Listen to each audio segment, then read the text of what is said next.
Módulo 3. Plan de estudios de la especialidad en medicina interna. Plan temático. Función de atención médica. Hipertensión arterial.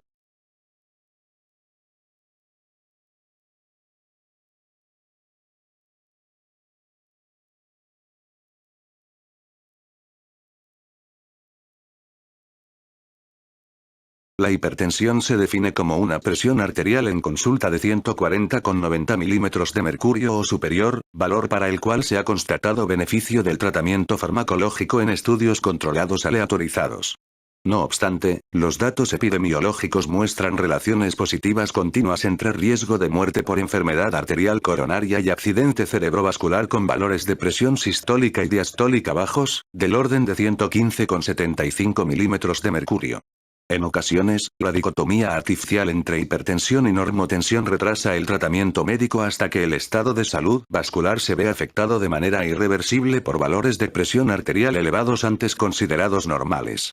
Como consecuencia de ello, los comités encargados del establecimiento de directrices continúan debatiendo hasta qué nivel se ha de reducir la presión arterial con fármacos antihipertensores, y si es recomendable el tratamiento farmacológico de pacientes de alto riesgo con presión arterial en el intervalo prehipertensivo de 120 a 139,80 a 89 milímetros de mercurio. Epidemiología. La hipertensión arterial, que afecta a 1/4 de la población adulta, 78 millones de adultos en los Estados Unidos de Norteamérica y más de 1.000 millones de personas a escala mundial, es la principal causa de muerte en el mundo y el motivo más común de visitas ambulatorias al médico. Es el factor de riesgo tratable más fácilmente reconocible de accidente cerebrovascular, infarto de miocardio, insuficiencia cardíaca, enfermedad vascular periférica, disección aórtica, fibrilación auricular y nefropatía terminal. Ante las crecientes tasas de obesidad y el mayor envejecimiento de la población, se prevé que en 2025 la hipertensión afecte a 1.500 millones de personas. En la actualidad, en torno a un 54% de los accidentes cerebrovasculares y el 47% de las cardiopatías isquémicas a escala global son atribuibles a valores altos de presión arterial. La mitad de esta carga de enfermedad afecta a personas que cumplen la definición de hipertensión, mientras que el resto corresponde a personas con valores de presión arterial inferiores, prehipertensión. La naturaleza asintomática de la hipertensión y la variabilidad intrínseca de la presión arterial retrasan el diagnóstico. El tratamiento eficaz requiere comprobaciones médicas frecuentes y continuidad en la asistencia por parte de un médico experimentado en este campo, condiciones ambas que son deficitarias en pacientes de sexo masculino o en grupos de población de renta baja. La mayoría de los casos de hipertensión son multifactoriales. El tratamiento suele basarse en la observación, y a menudo precisa la administración de 3 o más fármacos con mecanismos de acción complementarios, además de con los medicamentos adicionales que sean necesarios para abordar alteraciones concomitantes. El elevado número de comprimidos que tomar, los costes de la medicación, sus efectos secundarios y la falta de tiempo para instruir adecuadamente a los pacientes contribuyen a aumentar el incumplimiento de los regímenes terapéuticos. Los atareados médicos de atención primaria a menudo tienden a infratratar la hipertensión. Las modificaciones del estilo de vida, particularmente de la dieta y el ejercicio, reducen en cierta medida la presión arterial, aunque esta disminución rara vez es suficiente para eliminar la necesidad de medicación. Por todas estas razones, la presión arterial se mantiene en niveles elevados menos 140/90 milímetros de mercurio o superiores, en más de la mitad de las personas afectadas en los Estados Unidos de Norteamérica, con pronunciadas disparidades en cuanto a raza, etnia y sexo. El coste anual resultante para el sistema sanitario estadounidense supera los 73.000 millones de dólares. Envejecimiento y presión diferencial. Los pacientes preguntan a menudo si es más importante la presión sistólica o la diastólica, y la respuesta es que ambas lo son. En las sociedades industrializadas, la presión sistólica se eleva progresivamente con la edad. Si las personas viven el tiempo suficiente, casi todas, mayor que 90%, desarrollan hipertensión. Esta elevación de la presión arterial dependiente de la edad no es un componente esencial de la biología humana. En los países menos avanzados, en los que el consumo de calorías y sal es bajo, los valores de presión arterial se mantienen también bajos y no aumentan con la edad. En los países desarrollados, la presión diastólica se incrementa hasta los 50 años de edad y disminuye a partir de entonces, produciendo una elevación gradual de la presión diferencial, presión sistólica menos presión diastólica. Figura 67, 2. Tanto en jóvenes como en personas de edad avanzada son varias las alteraciones hemodinámicas que subyacen a la hipertensión. Los pacientes que la desarrollan antes de los 50 años suelen presentar hipertensión sistólica y diastólica combinada, con presión sistólica superior a 140 milímetros de mercurio y diastólica por encima de 90 milímetros de mercurio. El principal defecto hemodinámico es la vasoconstricción de las arteriolas de resistencia. Por contraparte, la mayoría de quienes la desarrollan después de los 50 años presentan hipertensión sistólica aislada, con valores sistólicos superiores a 140 milímetros de mercurio pero diastólicos inferiores a 90 milímetros de mercurio, con frecuencia menores de 80 milímetros de mercurio.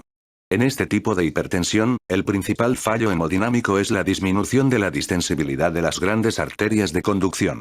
El colágeno reemplaza a la elastina en la lámina elástica de la aorta, proceso que se ve acelerado tanto por el envejecimiento como por la propia hipertensión.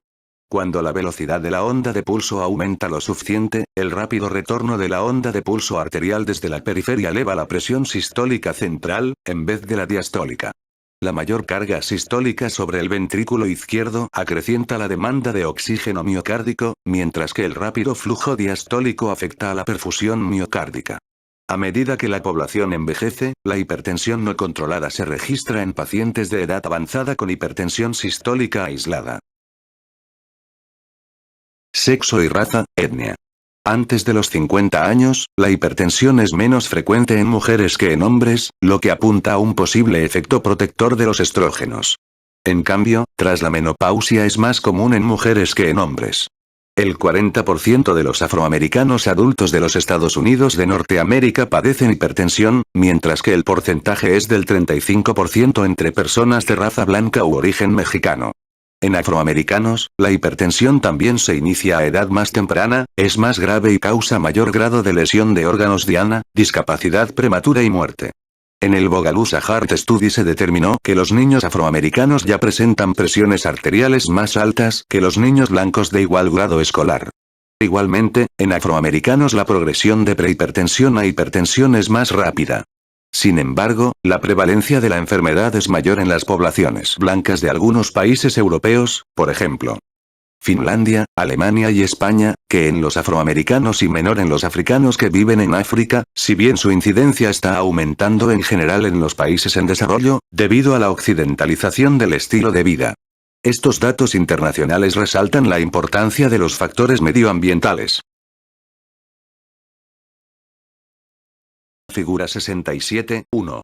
Riesgo absoluto de mortalidad por enfermedad arterial coronaria y accidente cerebrovascular según los niveles usuales de presión arterial, PA, sistólica. IC igual intervalo de confianza. Figura 67, 2. Envejecimiento y presión diferencial. A. Cambios dependientes de la edad en la presión arterial sistólica y diastólica en los Estados Unidos de Norteamérica. B. Diagrama esquemático que muestra la relación entre la distensibilidad aórtica y la presión diferencial. Figura 67, 3. Variación geográfica en la prevalencia de la hipertensión en poblaciones de origen africano y europeo. Biopatología. En el 90 al 95% de los pacientes hipertensos no es posible identificar una única causa reversible, y de ahí que en ellos se hable de hipertensión primaria. No obstante, en la mayor parte de los afectados por esta modalidad de hipertensión, una serie de comportamientos fácilmente identificables, consumo excesivo de calorías, sal o alcohol, contribuyen a la elevación de la presión arterial. En el 5 a 10% restante de los casos es posible identificar un mecanismo más preciso, y en este caso la patología se designa como hipertensión secundaria o identificable. A nivel orgánico sistémico, la hipertensión se debe a una ganancia de función en las vías que favorecen la vasoconstricción y la excreción renal de sodio. Se ven implicados mecanismos neurales, hormonales, renales y vasculares. Es creciente la evidencia de que la activación neurohormonal contribuye a la patogenia inicial, al afectar a la función vascular, por ejemplo. a la vasodilatación dependiente del endotelio, así como a la estructura, por ejemplo, al remodelado interior, que preceden a la hipertensión. Manifestaciones clínicas. La hipertensión, conocida como el asesino silencioso, es un trastorno crónico asintomático que, si no se detecta y se trata, va dañando sigilosamente los vasos sanguíneos, el corazón, el cerebro y los riñones. Aunque las cefaleas son comunes en pacientes con hipertensión leve o moderada, sus episodios no se correlacionan con fluctuaciones de la presión arterial. Más bien lo hacen con el conocimiento del diagnóstico. Diagnóstico. Evaluación inicial de la hipertensión. La evaluación inicial de la hipertensión debe cumplir tres objetivos. Primero, determinar el nivel de evolución de la presión arterial. Segundo, valorar los factores de riesgo cardiovascular adicionales. Y tercero, detectar indicios de hipertensión secundaria que requieran una evaluación posterior. Objetivo 1. Valoración exacta de la presión arterial. Presión arterial en consulta. Tradicionalmente, el valor de la presión arterial se ha diferenciado en normal, prehipertensión o hipertensión, basándose en el promedio de 2 o más lecturas obtenidas en 2 o más visitas a la consulta. La presión arterial ha de medirse al menos 2 veces, después de 5 minutos en los que el paciente haya permanecido en reposo, sentado con la espalda apoyada en el respaldo del asiento, y con el brazo descubierto y a la altura del corazón. En las mediciones en personas con sobrepeso debe utilizarse un manguito para adultos grande, puesto que el estándar puede dar lugar a lecturas falsamente elevadas. El consumo de tabaco y cafeína ha de evitarse al menos 30 minutos antes de la medición, que es preciso realizar en ambos brazos para descartar coartación de la aorta, y también después de que el paciente haya permanecido 5 minutos en pie, para excluir una disminución postural significativa, sobre todo en ancianos y pacientes con diabetes u otras alteraciones, por ejemplo, parkinsonismo, que predispongan a insuficiencia autónoma. Control de la presión arterial domiciliario y ambulatorio. La presión arterial de una persona varía sensiblemente a lo largo de 24 horas, por lo que la única manera de tipificarla con exactitud es efectuar mediciones repetidas en condiciones diferentes. Las lecturas efectuadas fuera de la consulta son la única forma de obtener una referencia clara de la presión arterial habitual de una persona, a fin de establecer un diagnóstico y un tratamiento precisos. Estas lecturas son más predictivas de posibles episodios cardiovasculares que las realizadas en consulta y eluden varios de los inconvenientes de las mismas, como los errores médicos y la llamada reacción de bata blanca.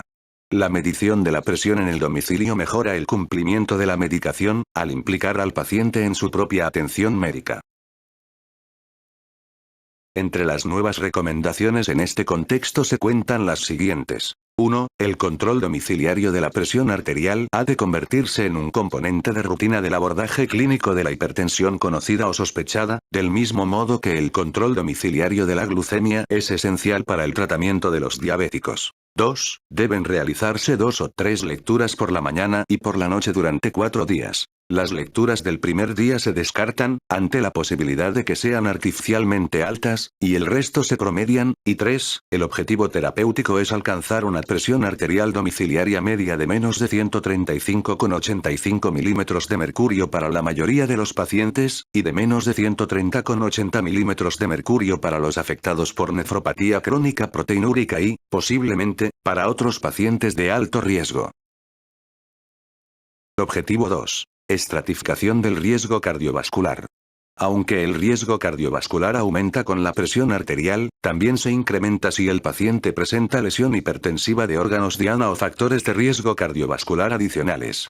Más del 75% de los hipertensos se benefician de las estatinas hipolipidemiantes y el 25% padecen diabetes. Así pues, las pruebas analíticas mínimas requeridas en la evaluación inicial se centran en la determinación de electrolitos sanguíneos, concentraciones de glucosa en ayunas y creatinina sérica, con cálculo de la filtración glomerular, perfil lipídico en ayunas, hematócrito, análisis de una muestra aislada de orina, con cociente albúmina-creatinina, y obtención de un electrocardiograma de 12 derivaciones en reposo. Objetivo 3. Identificación y tratamiento de las causas, identificables, de hipertensión secundaria. El tercer objetivo de la evaluación es determinar las causas identificables de hipertensión, con la esperanza de hallar una forma de curación quirúrgica. Una indagación pormenorizada de las causas secundarias, que no resulta clínicamente rentable en la mayoría de los hipertensos, adquiere una importancia esencial en dos circunstancias. 1. Cuando se detecta un hallazgo significativo en la evaluación inicial, y 2. Cuando la gravedad del proceso hipertensivo hace que éste sea resistente a la polifarmacoterapia o requiera hospitalización. Tabla 67, 1. Estadificación de la presión arterial en consulta.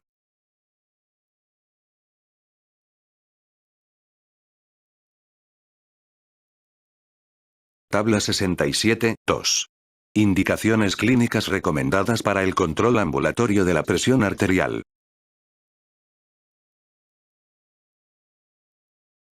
Figura 67, 4.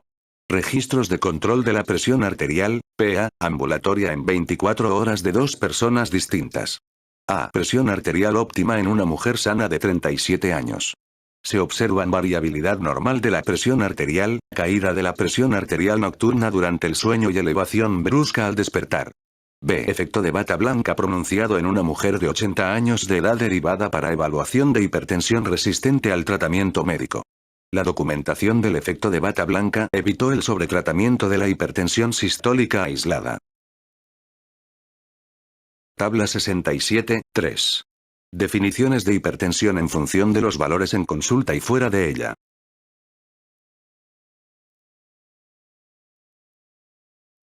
Tabla 67, 4. Factores distintos de la presión arterial que influyen en el riesgo cardiovascular global en pacientes con hipertensión.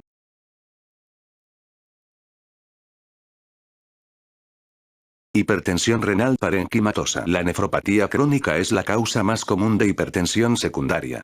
La hipertensión, presente en más del 85% de los pacientes con nefropatía crónica, es un factor destacado de incremento de la morbilidad y la mortalidad cardiovasculares.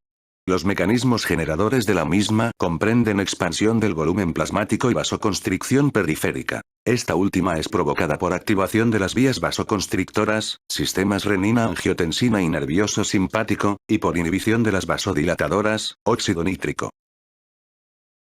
La medición solo de la creatinina sérica es inapropiada como prueba de detección selectiva de insuficiencia renal. Es necesario obtener una muestra aislada de orina para determinar la posible microalbuminuria, definida como cociente de albúmina creatinina en orina de 30 a 300 mg por gramo, equivalente a la excreción de 30 a 300 mg de albúmina en 24 horas. Las concentraciones superiores de albúmina son indicativas de nefropatía más avanzada. Utilizando la muestra aislada de orina, es posible calcular el aclaramiento de creatinina para una filtración glomerular estimada inferior a 60 ml/min por 1,73 metros cuadrados. En pacientes con nefropatía crónica proteinúrica leve, fase 2. Filtración glomerular de 60 a 90 ml/min por 1,73 metros cuadrados, o moderada, fase 3. Filtración glomerular de 30 a 60 ml/min por 1,73 metros cuadrados, es importante el estrecho control de la presión arterial, tanto para ralentizar la progresión a nefropatía terminal como para reducir el excesivo riesgo cardiovascular. En casos de nefropatía crónica grave, la hipertensión suele ser difícil de tratar y requiere 1. Tratamiento médico intensivo con diuréticos de asa, vasodilatadores potentes, por ejemplo, minoxidilo, dosis elevadas de bloqueantes beta-adrenérgicos y simpaticolíticos centrales. O 2. Inicio de hemodiálisis crónica como forma eficaz de reducir el volumen plasmático. En pacientes sometidos a hemodiálisis crónica, el reto consiste en controlar la hipertensión interdiálisis sin agravar la hipotensión inducida por la propia diálisis. La tasa de mortalidad anual en la población sometida a hemodiálisis es del 25%. La mitad de esta excesiva mortalidad es causada por episodios cardiovasculares relacionados, al menos en parte, con la hipertensión. Hipertensión vasculorenal. Biopatología y manifestaciones clínicas. Las dos principales causas de estenosis de la arteria renal, capítulo 125, son la ateroesclerosis, 85% de los casos, propia de personas de edad avanzada con otras manifestaciones clínicas de ateroesclerosis sistémica, y la displasia fibromuscular, 15% de los casos, característica de mujeres jóvenes por lo demás sanas. Aunque la estenosis de la arteria renal y la hipertensión coexisten con frecuencia, la presencia de la primera no demuestra que la hipertensión sea de origen vasculorenal, ni que la revascularización mejore la perfusión renal y la presión arterial. En ocasiones, la estenosis de la arteria renal unilateral da lugar a hipoperfusión de las células yuxtaglomerulares, que origina una hipertensión dependiente de la renina, aunque el riñón contralateral sea capaz de mantener una volemia normal. Por el contrario, la estenosis bilateral de la arteria renal, o la estenosis unilateral con un único riñón, constituye una causa potencialmente reversible de insuficiencia renal progresiva e hipertensión dependiente del volumen. Los siguientes indicios clínicos hacen aumentar la sospecha de hipertensión vasculorenal. Cualquier hospitalización de urgencia por hipertensión, edema pulmonar relámpago recurrente, empeoramiento reciente de una hipertensión previamente bien controlada a largo plazo, hipertensión grave en un adulto joven o después de los 50 años de edad, empeoramiento precipitado y progresivo de la función renal en respuesta a la inhibición de la enzima convertidora de la angiotensina, ECA, o bloqueo del receptor segundo de angiotensina, riñón unilateral pequeño detectado en cualquier estudio radiográfico y soplo de costado. Diagnóstico. La tomografía computarizada, TC, realzada con contraste y la angiografía por resonancia magnética, RM, son las pruebas de imagen preferidas para detectar una estenosis de la arteria renal, si bien la resonancia magnética realzada con gadolinio está contraindicada en pacientes con nefropatía crónica avanzada, para evitar una fibrosis sistémica nefrógena inducida por gadolinio, potencialmente mortal, capítulo 267.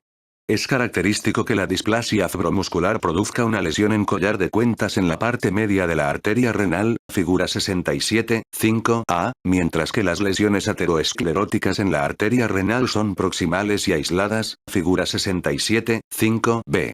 La angiografía renal invasiva es el patrón de referencia para confirmar el diagnóstico de estenosis de la arteria renal. Tabla 67, 5. Guía de evaluación de causas identificables de hipertensión.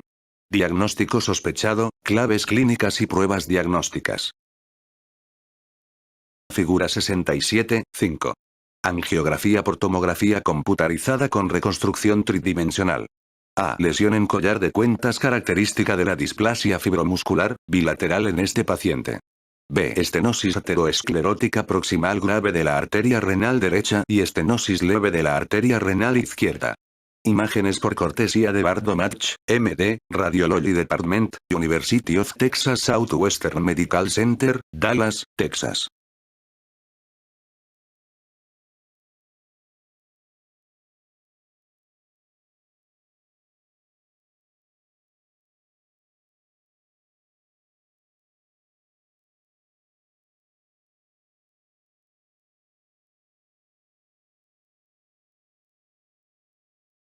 Tratamiento.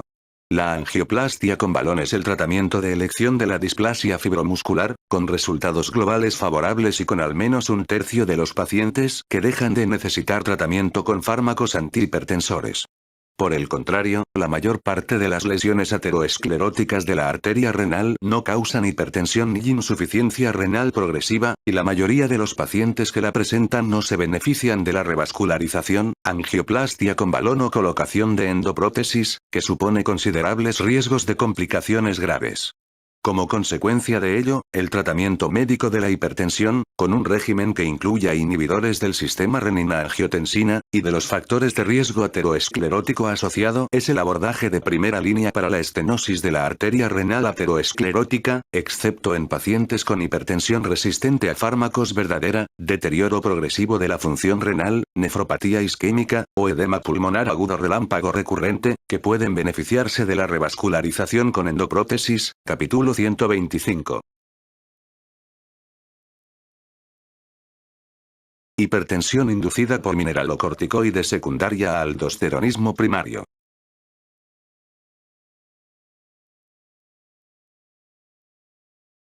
Biopatología. Las principales causas de aldosteronismo primario, capítulo 227, son el adenoma productor de aldosterona unilateral y la hiperplasia suprarrenal bilateral.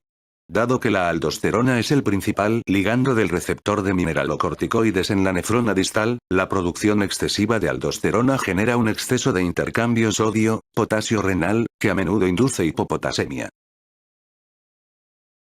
Manifestaciones clínicas y diagnóstico. El diagnóstico debe sospecharse siempre que la hipertensión vaya acompañada de hipopotasemia no provocada, concentración sérica de potasio inferior a 3,5 milimol por litros en ausencia de tratamiento con diuréticos, o de tendencia a desarrollar hipopotasemia excesiva con el tratamiento, concentración sérica de potasio inferior a 3 milimol por litros. No obstante, más de un tercio de los pacientes no registran hipopotasemia en la presentación inicial, y el diagnóstico también ha de considerarse en cualquier paciente con hipertensión resistente. Las pruebas de detección de hiperaldosteronismo han de limitarse al reducido número de hipertensos que presentan hipopotasemia o hipertensión grave resistente a fármacos. Si el resultado de la prueba es positivo, concentración sérica de aldosterona elevada e inhibición de la actividad de la renina plasmática, y se considera la suprarrenalectomía laparoscópica, el paciente ha de ser derivado a un centro experimentado para una evaluación más detallada, con determinación de la carga de sal en caso de aldosteronismo no remediable y, eventualmente, de toma de muestra de la vena para establecer la eventual lateralización. Tratamiento. Tanto la tomografía computarizada como la resonancia magnética registran demasiados resultados falsos positivos como para ser empleadas como alternativas no invasivas a la toma invasiva de una muestra de la vena suprarrenal. La suprarrenalectomía laparoscópica y el bloqueo del receptor de mineralocorticoides con eplerenona, de 50 a 100 miligramos por día, son alternativas terapéuticas altamente eficaces, que atacan el mecanismo causante de enfermedad con una relación riesgo-beneficio favorable.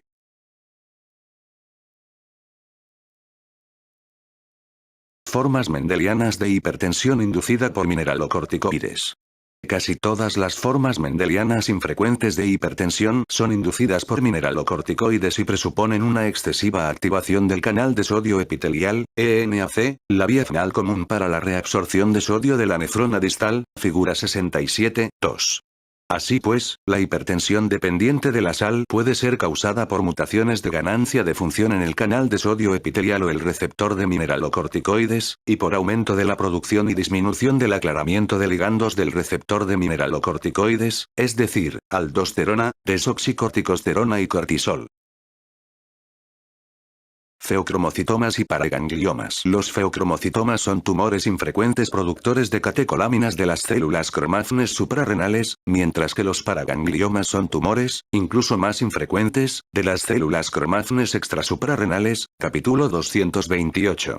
El diagnóstico debe sospecharse cuando la hipertensión es resistente a fármacos o paroxística y, en especial, cuando va acompañada de episodios paroxísticos de cefalea, palpitaciones, palidez o diaforesis. En ciertos casos el feocromocitoma se diagnostica erróneamente como trastorno de pánico. En ocasiones, los antecedentes familiares de hipertensión de comienzo temprano son indicativos de feocromocitoma, como parte de un síndrome de neoplasia endocrina múltiple, capítulo 231. Un número cada vez mayor de feocromocitomas se detectan accidentalmente en pruebas de imagen abdominales para indicaciones no suprarrenales. Si el tumor no se diagnostica, el flujo de catecolaminas a partir de él puede causar una crisis hipertensiva no sospechada en el curso de técnicas quirúrgicas no relacionadas, en cuyo caso la mortalidad supera el 80%. Otras causas neurógenas.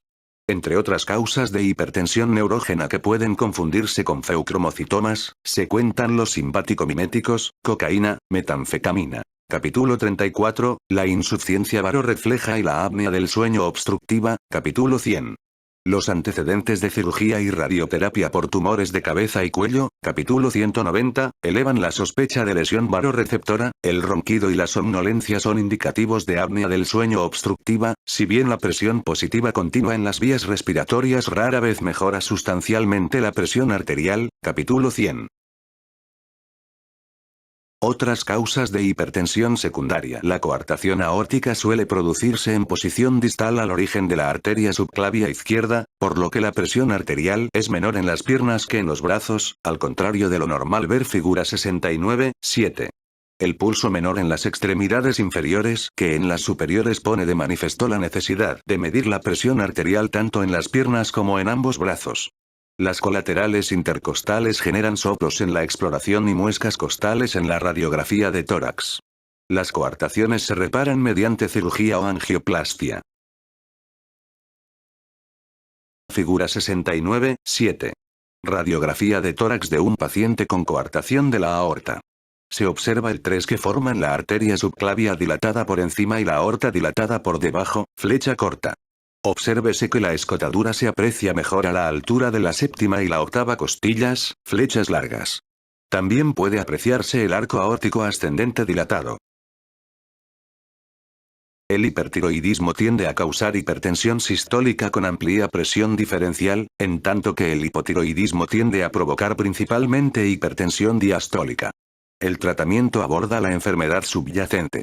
El hiperparatiroidismo, capítulo 245, también se ha asociado a hipertensión. La ciclosporina y el tacrolimus son importantes causantes de hipertensión secundaria en receptores de trasplantes, aparentemente por inhibición de la calcineurina, fosfatasa dependiente del calcio que se expresa no solo en el tejido linfático, sino también en los tejidos neural, vascular y renal. En ausencia de datos sobre resultados, los antagonistas del calcio, AC, no dihidropiridínicos se han convertido en los fármacos de elección, aunque aumentan las concentraciones sanguíneas de ciclosporina. A menudo se requiere tratamiento combinado con diuréticos, antagonistas del calcio y simpaticolíticos centrales.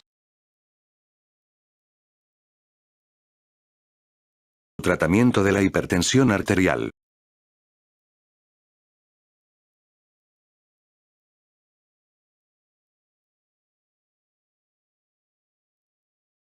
Prevención y tratamiento de la hipertensión. A nivel poblacional, la prevención primaria de la hipertensión hace necesarios diversos cambios sociales a gran escala, como la intensificación de las campañas para que la industria alimentaria reduzca la sal en los alimentos procesados, para incrementar la práctica de ejercicio y para aumentar el consumo de verduras y frutas frescas. Cuando la presión arterial de una persona se eleva a niveles hipertensivos, o incluso prehipertensivos, las modificaciones del estilo de vida por sí solas casi nunca bastan para recuperar los valores normales, y las recaídas son frecuentes. Aunque la farmacoterapia a corto plazo con dosis bajas de antagonistas del receptor de angiotensina puede prevenir la conversión de prehipertensión en hipertensión manifiesta, la presión arterial se eleva con rapidez cuando se suspende el tratamiento. Así pues, el uso permanente de medicamentos es la base del tratamiento eficaz de la hipertensión primaria, y la modificación del estilo de vida es un complemento muy importante, pero no una alternativa. El objetivo es reducir la presión arterial y las anomalías metabólicas asociadas, en la medida suficiente para aminorar el riesgo de episodios cardiovasculares y de nefropatía terminal, sin comprometer la calidad de vida del paciente. Hay ensayos aleatorizados que han constatado más allá de toda duda que la farmacoterapia con antihipertensores disminuye el riesgo cardiovascular, con beneficios proporcionales a la magnitud de la reducción de la presión arterial, figura 67.3. Sin embargo, en la práctica, la mayoría de los pacientes no consiguen llegar a los niveles de las personas verdaderamente normotensas, como consecuencia de los valores umbral fijados en las directrices, la renuencia de los médicos a iniciar e intensificar los tratamientos farmacológicos, la falta de cumplimiento de la medicación y los costes de los medicamentos, a pesar de su disminución por la generalización de los fármacos genéricos. El riesgo residual puede atribuirse también a lesión cardiovascular sostenida antes del inicio del tratamiento. La polifarmacoterapia con 2, 3 o incluso más medicamentos de diferentes tipos, es casi siempre necesaria para conseguir los objetivos de presión arterial recomendados. Las combinaciones en dosis bajas ejercen efectos sinérgicos y minimizan los efectos secundarios dependientes de la dosis. En la mayoría de los casos de hipertensión, los hipolipidemiantes, capítulo 206, están indicados como parte de la estrategia global de reducción del riesgo cardiovascular, capítulo 52. Modificación del estilo de vida. La modificación del estilo de vida, tabla 67.6, debe formar parte de todo régimen antihipertensor. No obstante, las intervenciones dietéticas y el ejercicio son difíciles de mantener a largo plazo. Por ejemplo, ensayos a corto plazo han demostrado que las personas con prehipertensión o hipertensión en fase 1 reducen su presión arterial en una media de 6,3 milímetros de mercurio, incluso sin restringir la ingesta de calorías o sodio, si consumen regularmente una dieta rica en frutas y verduras frescas, y con lácteos bajos en grasas. Una modesta restricción del sodio dietético también genera un descenso de la presión arterial y del riesgo de enfermedad cardiovascular. La reducción del sodio es particularmente eficaz en hipertensos de raza negra. La mayor parte del sodio de la dieta procede de alimentos procesados, por lo que los pacientes han de ser instruidos para que sepan interpretar los datos de las etiquetas de estos alimentos. 6 gramos de cloruro de sodio igual 2,4 gramos de sodio igual 100 milimol de sodio. Los programas de ejercicio aeróbico de intensidad moderada pueden disminuir la presión arterial en 2 milímetros de mercurio. Las mayores reducciones se aprecian inmediatamente después de la práctica del ejercicio aeróbico, capítulo 16, aunque disminuciones menores pueden persistir durante horas. Tabla 67, 6. Recomendaciones sobre el estilo de vida para reducir la presión arterial en adultos con hipertensión o prehipertensión. Las técnicas de relajación y manejo del estrés, por ejemplo. Meditación, biorretroalimentación, ejercicios respiratorios, reducen la presión arterial transitoriamente pero, en general, tienen un efecto escaso o nulo sobre la presión arterial ambulatoria, capítulo 39. Sin embargo, ciertas personas sometidas a tensiones abrumadoras en casa o en el trabajo se benefician del tratamiento cognitivo-conductual y del uso de ansiolíticos, capítulo 397. La presión arterial aumenta de forma transitoria de 10 a 15 milímetros de mercurio después de cada cigarrillo que se fuma, por lo que las personas que fuman más de 20 cigarrillos al día suelen presentar presiones arteriales más altas fuera de la consulta que en ella, donde no se fuma. A los fumadores se les debe aconsejar que abandonen el hábito, capítulo 32, no solo por la elevación de la presión arterial, sino porque constituye un poderoso factor de riesgo de enfermedad arterial coronaria, accidente cerebrovascular y progresión a nefropatía hipertensiva. La presión arterial se eleva igualmente de 10 a 15 milímetros de mercurio con la primera taza de café del día, aunque la respuesta presora a la cafeína a menudo se aclimata a lo largo del día. Por ello, no es necesario que el consumo de cafeína se elimine por completo, pero sí que se reduzca. El consumo moderado de alcohol, capítulo 33. 1 o 2 bebidas al día, no parece aumentar el riesgo de hipertensión en las poblaciones occidentales. En cambio, entre los japoneses la hipertensión es más común en hombres bebedores moderados que en los que no beben, debido a una mutación de pérdida de función en el gen de la alcohol deshidrogenasa. En todas las poblaciones, el consumo importante de alcohol, 3 o más bebidas de volumen estándar al día, y en especial el compulsivo, activan el sistema nervioso simpático al día siguiente durante la abstinencia, lo que se asocia a un aumento de la incidencia y la magnitud de la hipertensión, en cualquier caso reversible si dicho consumo disminuye. Fármacos antihipertensores. Aunque los pacientes hipertensos han de introducir modificaciones sensibles en su estilo de vida, casi todos requieren medicación para optimizar los resultados. La disminución de la presión arterial con medicamentos reduce, aunque no elimina, los riesgos de episodios cardiovasculares, insuficiencia renal y muerte. Clases de antihipertensores orales. Son muchas las clases de antihipertensores orales aprobadas por la Food and Drug Administration de los Estados Unidos de Norteamérica, aunque todas tienen contraindicaciones específicas, tablas 67, 7 y 67, 8. Fármacos antihipertensores. Aunque los pacientes hipertensos han de introducir modificaciones sensibles en su estilo de vida, casi todos requieren medicación para optimizar los resultados. La disminución de la presión arterial con medicamentos reduce, aunque no elimina, los riesgos de episodios cardiovasculares, insuficiencia renal y muerte. Antagonistas del calcio.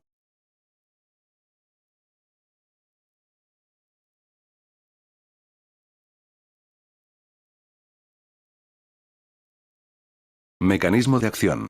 Los antagonistas del calcio bloquean la apertura de los canales de calcio regulados por voltaje, tipo L, en los miocitos cardíacos y las células musculares lisas vasculares. La consiguiente disminución del calcio citosólico reduce la frecuencia cardíaca y la contractilidad ventricular, y relaja el músculo liso vascular. El descenso de la presión arterial se relaciona fundamentalmente con la vasodilatación arterial periférica. El orden de potencia de los fármacos es el siguiente: dihidropiridinas, diltiazem, verapamilo. En cambio, en lo que respecta a los efectos cronótropos e inótropos, el orden de potencia es verapamilo, diltiazem, dihidropiridinas. Tabla 67, 7. Antihipertensores orales seleccionados.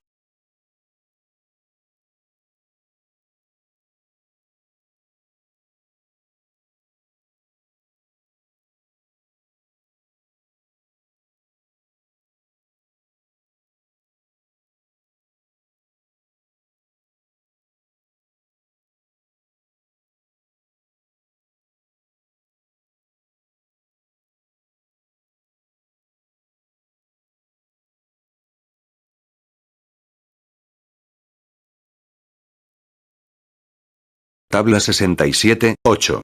Principales contraindicaciones y efectos secundarios de los fármacos antihipertensores.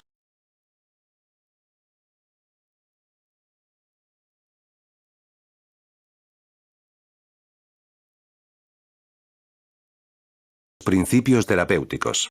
El antagonista del calcio más recomendado es el amlodipino, seguido del diltiazem. La prolongada semivida del primero permite una sola dosis diaria y su coste es bajo desde que pasó a ser genérico. El amlodipino es equivalente a un diurético potente o al lisinopril en cuanto a la protección frente a episodios coronarios no mortales, accidente cerebrovascular y muerte, aunque aporta una menor protección contra la insuficiencia cardíaca. A diferencia de lo que sucede con los diuréticos, los receptor de angiotensina y los inhibidores de la enzima convertidora, una dieta rica en sal o el tratamiento concomitante con antiinflamatorios no esteroideos no condicionan la eficacia de los antagonistas del calcio dihidropiridínicos. Los antagonistas del calcio ejercen cierta acción diurética, porque dilatan las arteriolas renales aferentes y, en consecuencia, permiten disminuir las necesidades de tratamiento diurético adicional en la hipertensión leve. El amlodipino y otros dihidropiridínicos son menos nefroprotectores que los inhibidores de la enzima convertidora o los receptor de angiotensina en la nefropatía crónica proteinúrica. Estos pacientes no deben recibir amlodipino como tratamiento de primera línea, aunque este puede ser útil como tratamiento complementario tras el inicio de un abordaje de primera línea apropiado con un inhibidor de la enzima convertidora o un receptor de angiotensina, además de con un diurético. El diltiazem suele ser bien tolerado por quienes no toleran el amlodipino o se benefician de sus otros efectos. El verapamilo no se recomienda, puesto que tiene escaso efecto antihipertensor y produce estreñimiento.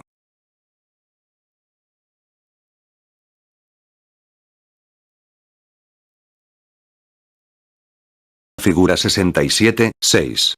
Algoritmo de abordaje de la hipertensión recomendado en 2014 por la American Society of Hypertension y la International Society of Hypertension. En cualquier fase, es apropiado solicitar ayuda de un experto en hipertensión si el tratamiento se muestra difícil. En pacientes con hipertensión en fase 1 y sin antecedentes de episodios cardiovasculares, accidentes cerebrovasculares o episodios renales, ni evidencia de lesión orgánica, diabetes u otros factores de riesgo significativos, el tratamiento farmacológico puede diferirse mientras se aplica un breve ciclo de modificaciones del estilo de vida. No obstante, la mayoría de los casos requerirán medicación para lograr los objetivos de presión arterial recomendados. En todos los demás pacientes, incluidos los de hipertensión en fase 2, el tratamiento farmacológico ha de instaurarse tan pronto como se establezca el diagnóstico. AC igual antagonistas del calcio. ARA igual antagonistas del receptor de angiotensina. IECA igual inhibidores de la enzima convertidora de la angiotensina. Tiácida igual diuréticos tiacídicos o similares a los tiacídicos. Los valores de presión arterial se consignan en milímetros de mercurio. Efectos secundarios. Las dihidropiridinas de acción corta no deben emplearse para tratar la hipertensión. Al desencadenar una brusca disminución de la presión arterial por activación simpática reeja, estos vasodilatadores arteriales de acción rápida precipitan episodios de isquemia/infarto de miocardio potencialmente mortales. El principal efecto secundario de las dihidropiridinas de acción prolongada es el edema de tobillo dependiente de la dosis, mucho más común con 10 miligramos de amlodipino que con dosis menores. Dado que este edema vasógeno es causado por dilatación arterial selectiva, mejora si se añade un inhibidor de la enzima convertidora o un receptor de angiotensina, que inducen dilatación arterial y venosa equilibrada. En ocasiones infrecuentes, las dihidropiridinas de acción prolongada provocan rubefacción y cefalea. Todos los antagonistas del calcio inducen a veces hiperplasia gingival, un efecto secundario infrecuente, reversible si se detecta pronto, pero que puede derivar en problemas dentales graves. Las dihidropiridinas relajan el músculo liso del esófago distal y en ocasiones agravan la enfermedad por rebujo gastroesofágico. El diltiazem deteriora la conducción cardíaca, en especial en ancianos tratados también con digoxina, beta bloqueantes o simpaticolíticos centrales. Inhibidores del sistema renina-angiotensina. Inhibidores de la enzima convertidora, receptor de angiotensina e inhibidores directos de la renina. Mecanismos de acción. Los inhibidores de la enzima convertidora bloquean la conversión de la angiotensina a una precursora inactiva, AT1, en angiotensina 2, AT2. Por su parte, los receptor de angiotensina bloquean la acción de la angiotensina 2 sobre el receptor de angiotensina de tipo 1. El inhibidor directo de la renina alisquirena antagoniza la progresión de prorenina en renina, inhibiendo la activación del sistema renina-angiotensina en su origen. Las concentraciones elevadas de prorenina circulante estimulan las vías de señalización independientes del receptor de angiotensina 1, que pueden ser tanto beneficiosas como perjudiciales. Uso clínico. Los inhibidores de la enzima convertidora son fáciles de utilizar y presentan una curva de dosis-respuesta relativamente plana. La monoterapia con lisinopril es equivalente a la monoterapia con amlodipino o clortalidona, excepto por el hecho de que genera una menor reducción de la presión arterial y, por tanto, menor protección frente al accidente cerebrovascular en hipertensos de raza negra y en ancianos con hipertensión con renina baja. Sin embargo, incluso en estos pacientes, los inhibidores de la enzima convertidora son bastante efectivos cuando se combinan con un diurético o un antagonistas del calcio. Los receptor de angiotensina aportan los mismos beneficios que los inhibidores de la enzima convertidora en el tratamiento de la hipertensión, evitando la tos inducida por estos, ver más adelante. No se dispone de ensayos aleatorizados sobre monoterapia con alisquiren. Los inhibidores de la enzima convertidora y los receptor de angiotensina constituyen el tratamiento de primera línea estándar para pacientes con nefropatía crónica, en especial con proteinuria. Ambos ejercen efectos comparables sobre la función renal, aunque estos últimos causan mayor regresión de la hipertrofia ventricular izquierda que otros antihipertensores. Efectos secundarios. Todos los inhibidores del sistema renina-angiotensina están contraindicados en el embarazo, puesto que inducen agenesia renal fetal y otros defectos congénitos. Los inhibidores de la enzima convertidora bloquean la degradación de bradicinina, que activa las fibras sensitivas nociceptivas en los pulmones, generando tos seca, más común en pacientes de raza negra y, sobre todo, en asiáticos. La bradicinina se correlaciona asimismo con el mucho angioedema inducido por inhibidores de la enzima convertidora, menos frecuente. Cuando se desarrolla tos en un paciente tratado con inhibidores de la enzima convertidora que requiere bloqueo del sistema renina-angiotensina, estos han de ser reemplazados por un receptor de angiotensina. Los inhibidores de la enzima convertidora y los receptor de angiotensina pueden provocar hiperpotasemia en un contexto de nefropatía crónica o diabetes con acidosis tubular renal de tipo 4, capítulo 118. Las concentraciones séricas de potasio y creatinina han de controlarse estrechamente en todos los casos. En pacientes con nefropatía crónica con proteinuria en fase 3, el inicio del tratamiento con inhibidores de la enzima convertidora o receptor de angiotensina a menudo provoca un pequeño incremento transitorio de la creatinina sérica, si bien estos fármacos solo deben administrarse en dosis menores, o suspenderse temporalmente, si la elevación es superior al 30%. Diuréticos. Mecanismo de acción. Al principio del tratamiento con diuréticos, la contracción de la volemia causa un descenso inicial de la presión arterial. Al continuar dicho tratamiento, el nivel de la volemia se restablece parcialmente y los mecanismos vasodilatadores, por ejemplo, apertura de los canales de potasio sensibles a trifosfato de adenosina ATP, mantienen la acción antihipertensora. Los diuréticos de asa bloquean el transporte de sodio, potasio, cloro, en el asa ascendente gruesa de Henle, donde una buena parte del sodio filtrado se reabsorbe. Los diuréticos tiacídicos y el derivado de la indolina indapamida bloquean el cotransportador sodio-cloro, en el túbulo contorneado distal, donde se reabsorbe una pequeña porción del sodio filtrado. Principios terapéuticos. Los diuréticos continúan contándose entre los antihipertensores más eficaces. La clortalidona, un diurético tiacídico, es al menos tan efectiva, y en determinadas circunstancias más, como el lisinopril o el amlodipino en la reducción de la presión arterial y la prevención de las complicaciones cardiovasculares concomitantes en todos los subgrupos de pacientes. Combinados con otras clases de antihipertensores, los diuréticos ejercen un efecto sinérgico sobre la presión arterial. A pesar del empleo generalizado de la hidroclorotiácida en la práctica clínica, la clortalidona ejerce un efecto más prolongado y parece ser más eficaz en la reducción de la presión arterial. Una dosis de 25 miligramos de clortalidona es aproximadamente equivalente en cuanto a potencia que una de 50 miligramos de hidroclorotiácida. Los diuréticos de asa son antihipertensores menos eficaces y han de reservarse para la hipertensión en un contexto de nefropatía crónica avanzada, fase 3 o superior. La clortalidona también es eficaz en la nefropatía crónica en fase 3. Efectos secundarios. En ocasiones, los diuréticos tiacídicos y similares a los tiacídicos agravan la intolerancia a la glucosa, particularmente en dosis altas y combinados con un beta bloqueante, producen hipopotasemia e hipomagnesemia, precipitan la gota y elevan las concentraciones séricas de lípidos, en especial de triglicéridos. A veces producen dermatitis fotosensible y tienen mayor probabilidad de inducción de disfunción eréctil en comparación con cualquier otro antihipertensor. Aunque menos estudiada que la hipopotasemia inducida por tiácidas, la hiponatremia provocada por estos diuréticos, capítulo 116, es motivo habitual de que algunos hipertensos de edad avanzada simplemente no toleren dosis incluso mínimas de tiácidas.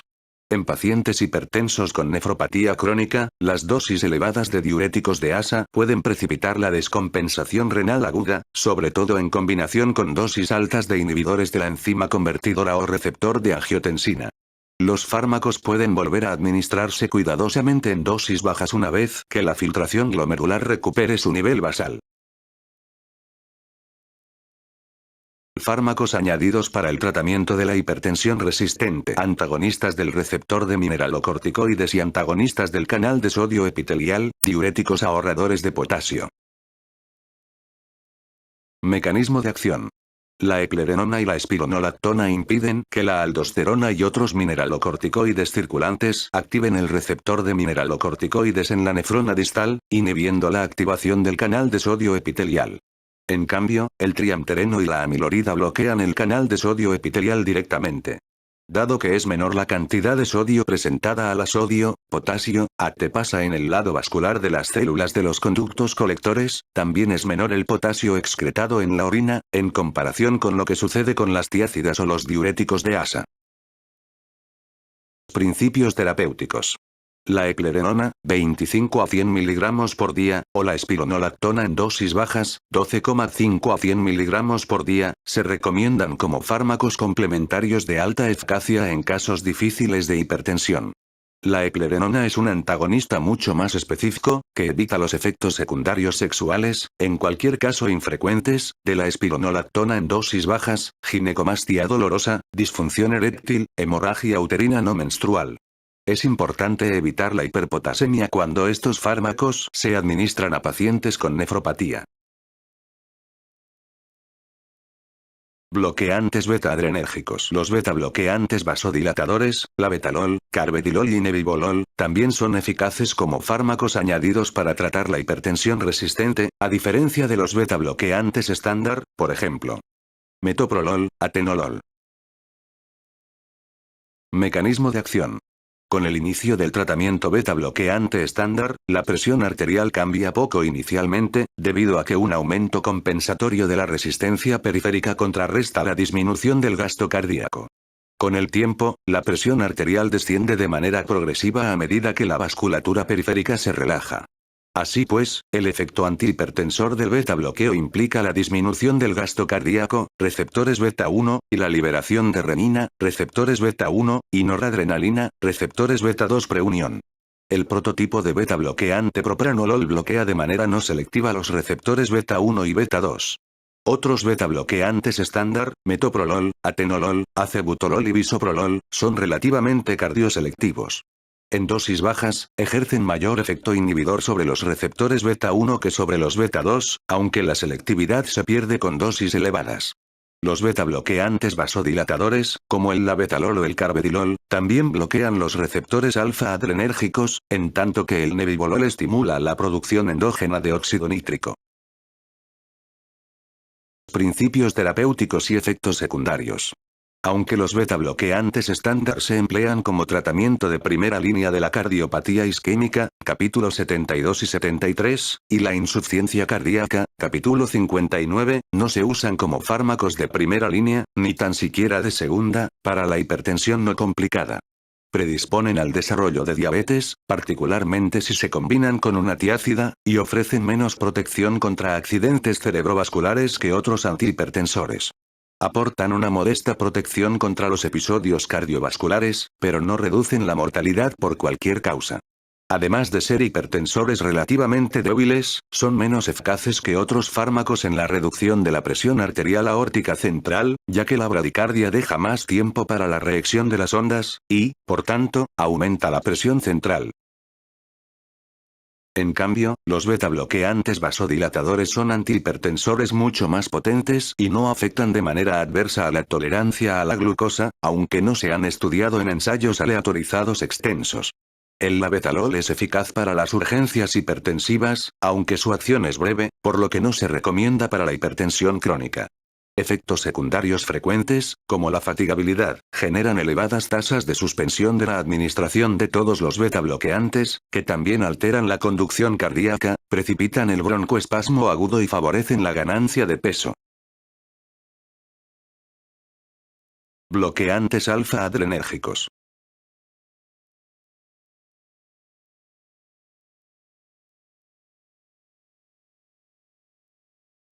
Mecanismo de acción. Al bloquear la interacción de la noradrenalina sobre los receptores alfa-adrenérgicos, estos fármacos causan vasodilatación periférica, disminuyendo la presión arterial. Al aumentar el flujo sanguíneo en el músculo esquelético, incrementan la sensibilidad a la insulina y, al dilatar el músculo liso uretral, mejoran los síntomas. Prostatismo.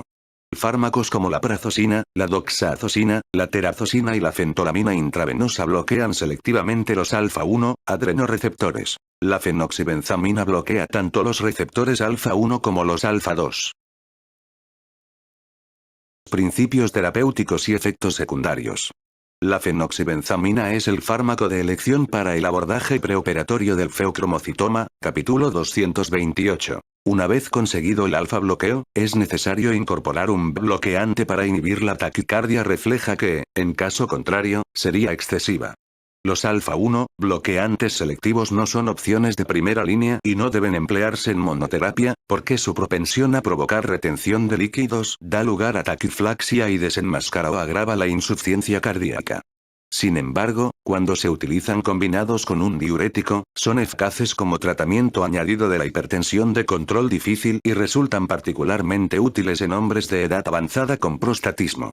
Aunque comercializado específicamente para tratar el prostatismo y no como antihipertensor, el alfa-1 bloqueante selectivo tamsulosina disminuye la presión arterial en algunos hombres. Simpaticolíticos centrales.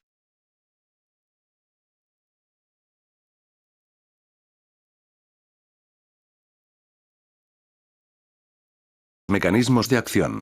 La estimulación de los receptores alfa-2, adrenérgicos posinápticos y los receptores de imidazolina en el sistema nervioso central disminuye el flujo de salida simpático central, mientras que la de los receptores alfa-2 presinápticos causa inhibición por retroalimentación de la liberación de noradrenalina a partir de las terminaciones nerviosas simpáticas periféricas.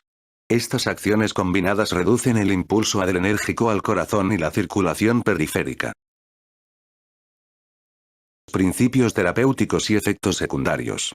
Es preferible reservar los simpaticolíticos centrales para el tratamiento oral a corto plazo de las urgencias hipertensivas.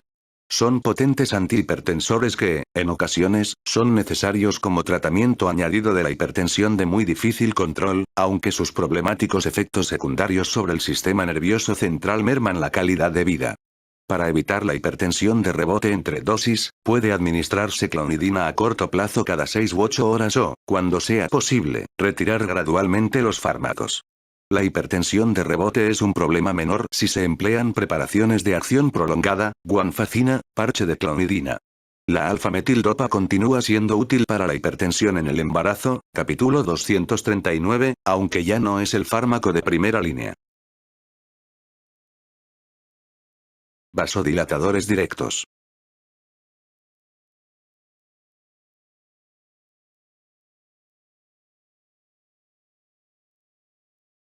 Vasodilatadores directos. Mecanismo de acción. El minoxidilo y la hidralacina son potentes vasodilatadores arteriales hiperpolarizantes que actúan abriendo los canales de potasio sensibles a trifosfato de adenosina vasculares. Principios terapéuticos y efectos secundarios. Induciendo una dilatación arterial selectiva y rápida, ambos fármacos causan activación simpática de los rejos profundos y taquicardia. La hidralacina se usa en la preeclampsia, capítulo 239. Una combinación de hidralacina y nitratos resulta útil para tratar la insuficiencia cardíaca, específicamente en afroamericanos, en los que la cardiopatía hipertensiva produce insuficiencia cardíaca con frecuencia, capítulo 59. La hipertensión grave que acompaña a la nefropatía crónica avanzada es la principal indicación para el uso del minoxidilo, que ha de combinarse con un B bloqueante, para prevenir la taquicardia reja excesiva, y con un diurético de ASA, AFN de evitar el exceso de retención de líquidos. La instauración de hemodiálisis suele resultar más eficaz para el control de la hipertensión en este contexto. Tabla 67, 9. Recomendaciones de tratamiento de la presión arterial según el conjunto de las principales directrices actuales. Directrices 2011-2014. Interacciones farmacológicas con los antihipertensores. Al inhibir la capacidad del riñón para excretar sodio, los antiinflamatorios no esteroideos obstaculizan el efecto antihipertensor de los diuréticos y los inhibidores del sistema renina-angiotensina, aunque no interfieren con los antagonistas del calcio. El riesgo de elevación de la presión arterial y de desarrollo de episodios cardiovasculares asociados es mínimo con paracetamol y ácido acetilsalicílico en dosis bajas, 81 mg por día, intermedio con antiinflamatorios no esteroideos no selectivos de la COX-2, incluido el ácido acetilsalicílico en dosis altas, y mayor en antiinflamatorios no esteroideos selectivos de la COX-2. Incluso un solo vaso de zumo de pomelo aumenta la biodisponibilidad de los antagonistas del calcio dihidropiridínicos, por inhibición del sistema citocromo P450 3A4, KIP34A, del intestino, responsable del metabolismo de primer paso de numerosos fármacos orales. El diltiazem y el verapamilo, potentes inhibidores del KIP3A4, han de evitarse en pacientes sometidos a quimioterapia del cáncer anti-VEGF, con sunitinib o sorafenib, y deben emplearse con precaución en pacientes tratados con digoxina o inmunodepresores, como ciclosporina o tacrolimus, ya que sus concentraciones sanguíneas aumentan y han de controlarse. El carvedilol debe tomarse después de las comidas para optimizar su absorción, mientras que las comidas ricas en grasas dificultan la absorción de aliskiren. ¿Qué objetivos de presión arterial y qué fármacos para qué pacientes?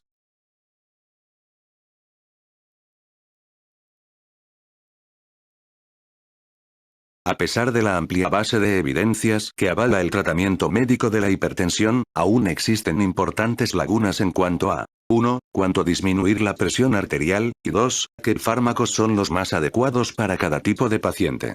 Las directrices actuales recomiendan objetivos de presión arterial inferiores a 150 con 90 milímetros de mercurio para pacientes ancianos y menores de 140 con 90 milímetros de mercurio básicamente para todos los demás.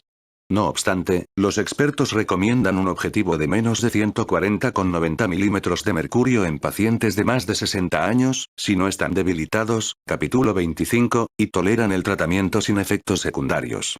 Las nuevas directrices hacen más hincapié en el tratamiento de combinación con 2 o las 3 clases de fármacos de primera línea, antagonistas del calcio, antagonistas del sistema renina-angiotensina y diuréticos tiacídicos. tablas 67, 9 y 67, 10. No obstante, las clases de antihipertensores difieren según los tipos de pacientes, tabla 67, 11. Pacientes hipertensos en general. Las recomendaciones actuales se basan en ensayos sobre hipertensión en los que el grupo de tratamiento activo logró una presión arterial sistólica media inferior a 140 milímetros de mercurio, pero nunca inferior a 130 milímetros de mercurio.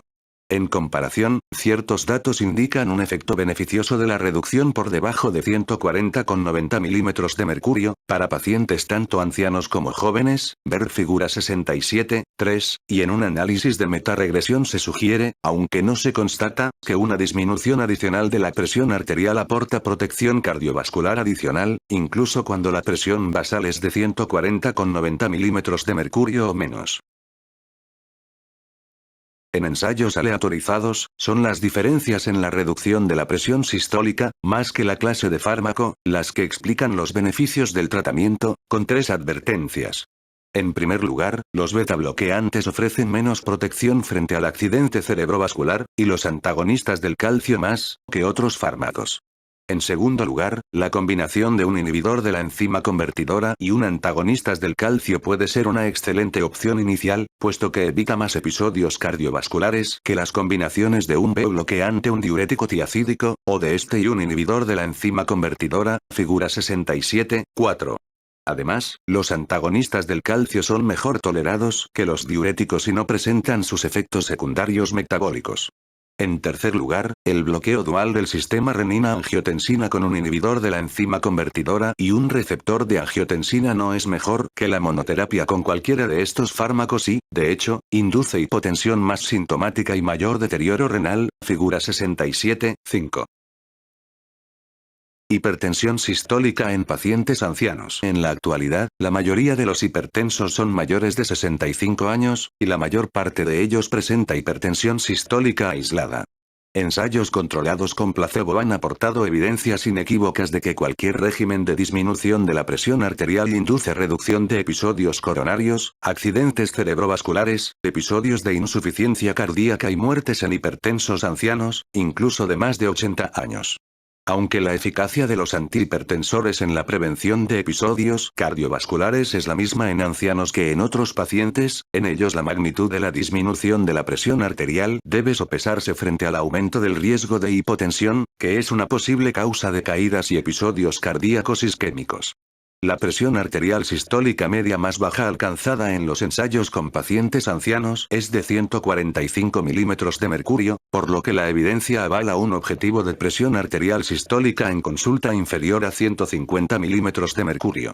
Los potenciales beneficios adicionales de reducir la presión arterial sistólica en consulta por debajo de 140 milímetros de mercurio en pacientes ancianos por lo demás sanos son objeto de controversia en el momento actual. Figura 67, 7. Trazado del control de la presión arterial de 24 horas en una paciente con hipotensión postprandial y ortostática.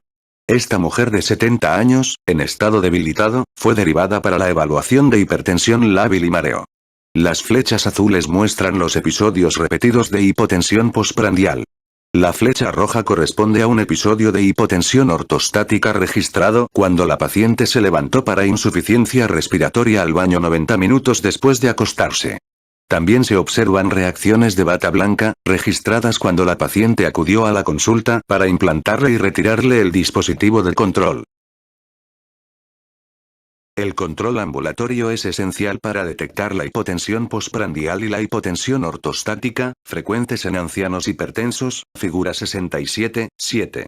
Aunque el abordaje de la hipotensión postprandial es complejo, estrategias potencialmente útiles en su ámbito son las comidas bajas en hidratos de carbono poco abundantes y frecuentes, el consumo de cafeína con las comidas y una ingesta de sal menos restringida. Si estas estrategias no farmacológicas son insuficientes, además puede administrarse fludrocortisona, 0,1 o 0,2 miligramos por día, que, sin embargo, empeora la hipertensión en decúbito supino, lo que se evita elevando la cabecera de la cama, hasta una inclinación de 1/30, cuando el paciente se acueste y administrando una dosis baja de un receptor de angiotensina de corta duración, por ejemplo.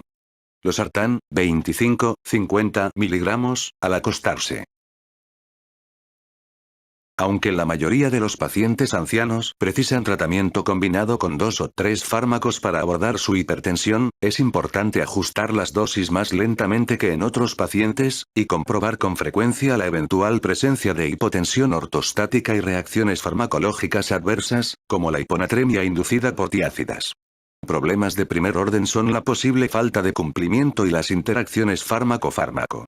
El tratamiento debe simplificarse e individualizarse, basándose más en la salud global o la debilidad del paciente que en su edad cronológica. Por ejemplo, una presión arterial de 155 milímetros de mercurio en el domicilio en sedestación puede ser un objetivo terapéutico adecuado para un paciente debilitado de 70 años con hipotensión ortostática y postprandial significativa, mientras que una de 130 milímetros de mercurio puede ser apropiada para un paciente de 85 años sano y vigoroso en el que la principal preocupación sea evitar un accidente cerebrovascular incapacitante. Hipertensión con hipertrofia ventricular izquierda. En el momento del diagnóstico, más de un tercio de los pacientes hipertensos presentan hipertrofia ventricular izquierda electrocardiográfica, que les expone a riesgo de complicaciones hipertensivas, como insuficiencia cardíaca, accidente cerebrovascular y fibrilación auricular. Los metaanálisis muestran de manera sistemática la superioridad de los receptor de angiotensina en la regresión de la hipertrofia ventricular izquierda. En pacientes con hipertensión en fase 2 e hipertrofia ventricular izquierda en el electrocardiograma, un régimen basado en receptor de angiotensina es más eficaz que el basado beta bloqueantes en cuanto a la reducción de episodios cardiovasculares y, en especial, de accidentes cerebrovasculares. Tabla 67-10. Diferencias entre las directrices terapéuticas actuales para adultos con hipertensión. Directrices, población, objetivo de la presión y opciones farmacológicas iniciales.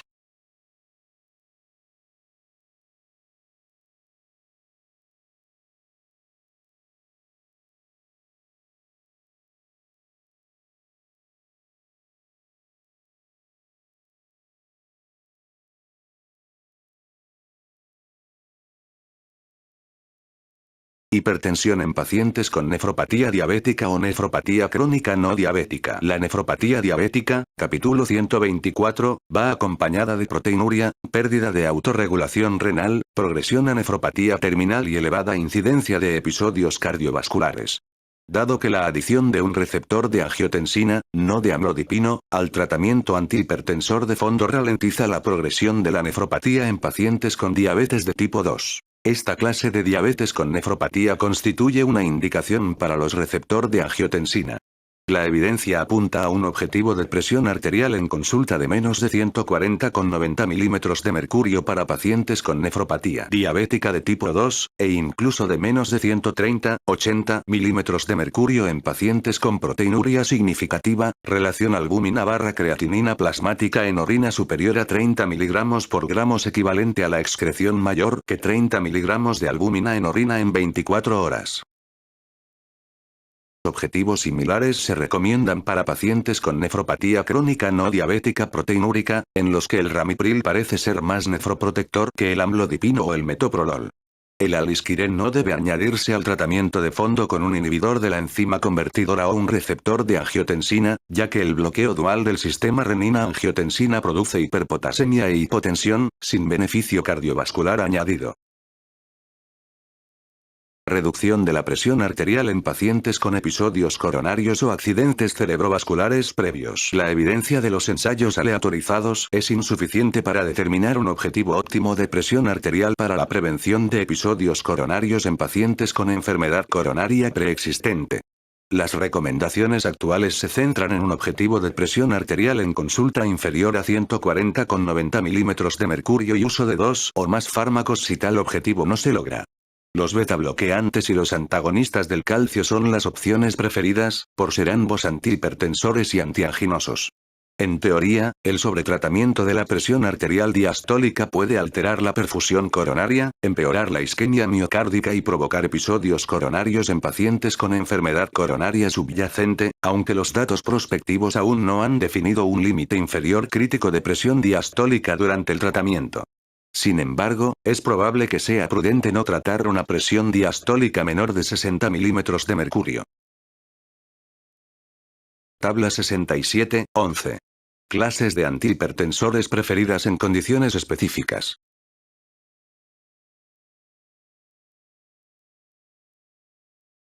Tabla 67, 12. Causas de hipertensión pseudo-resistente y resistente verdadera.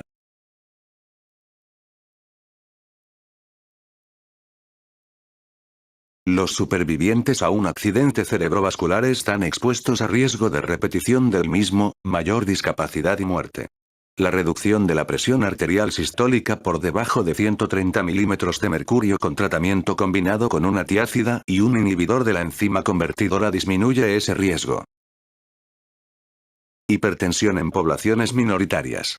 Las personas de origen mexicano presentan la menor tasa de control de la hipertensión de todos los grupos raciales étnicos de los Estados Unidos de Norteamérica, además de registrar el mayor riesgo de diabetes. En consecuencia, los regímenes antihipertensores han de ser ajustados en ellas a fin de impedir el desarrollo de nuevos casos de diabetes, por ejemplo, evitando la administración de dosis elevadas de clortalidona.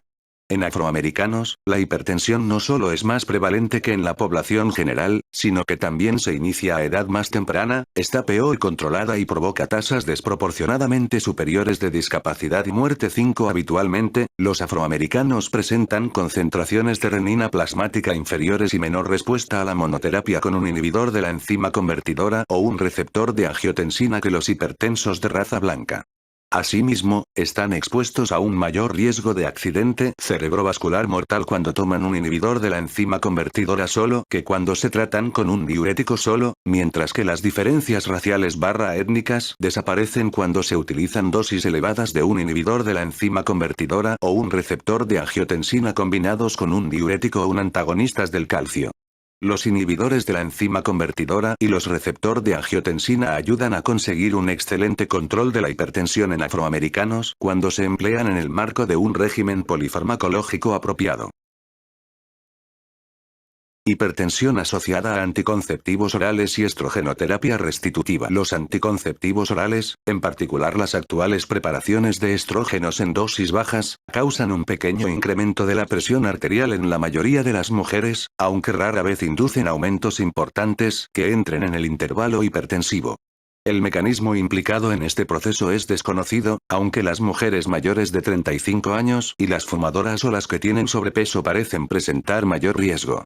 Si se desarrolla hipertensión, la anticoncepción oral debe interrumpirse para pasar a aplicar otros métodos anticonceptivos. La estrogenoterapia restitutiva oral después de la menopausia parece generar una leve elevación de la presión arterial, en tanto que los estrógenos transdérmicos, que eluden el metabolismo hepático de primer paso, provocan una leve disminución de la misma. Hipertensión en el embarazo.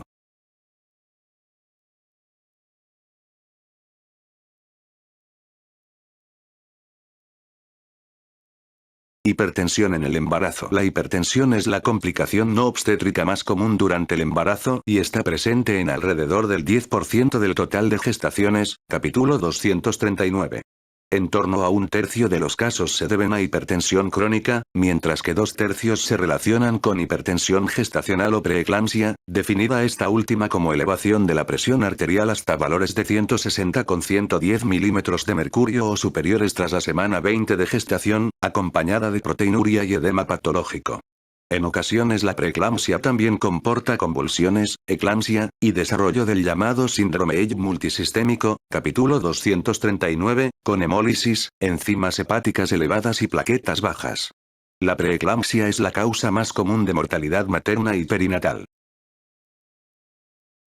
Las directrices actuales recomiendan ácido acetilsalicílico en dosis bajas, comenzando en el primer trimestre, con objeto de reducir el riesgo de preeclampsia recurrente en mujeres con antecedentes de la misma. Las mujeres con hipertensión gestacional o crónica han de ser sometidas a controles 2 veces a la semana, con mediciones de la presión arterial, y a valoración semanal de recuento plaquetario, enzimas hepáticas y proteinuria.